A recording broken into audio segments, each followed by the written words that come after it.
Une main tournée vers le ciel, l'autre vers la terre. Les derviches tourneurs de Konya dansent au rythme de chants religieux. 1h30 de tourbillon et de transe pour ressentir l'union de Rumi avec Dieu, une des plus grandes figures spirituelles du soufisme. Plus de 7 siècles après sa mort, la très conservatrice ville de Konya en Turquie fait revivre l'esprit du poète sanctifié. André vient de Lettonie pour la 3e fois cette année. Beaucoup de gens ont ressenti ce qu'il a légué au monde. Beaucoup aiment sa poésie parce qu'elle vient du cœur, de son âme.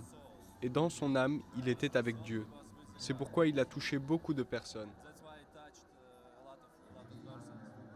Un peu plus loin, au musée de Mevlana, se trouve la tombe de Rumi. Ici, peu importe l'appartenance religieuse, de nombreux touristes, principalement turcs, mais aussi iraniens ou chinois, se confondent pour se recueillir ou simplement découvrir la culture soufie. Mevlana est une science, Mevlana est une connaissance, c'est un mode de vie. Les personnes qui souhaitent s'inspirer de ce mode de vie viennent ici pour trouver une paix intérieure.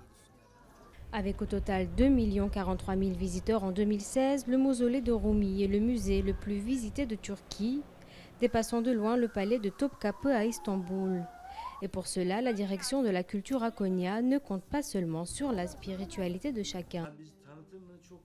Nous faisons beaucoup de publicité, nous assistons à beaucoup de foires en Turquie et à l'étranger. Nous faisons connaître notre Konya. De toute façon, Konya, c'est Mevlana. Quand on dit Konya, on pense à Mevlana.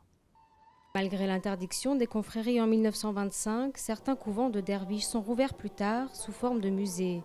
Et les spectacles de derviches sont réautorisés par les autorités turques, conscientes de leur fort potentiel touristique.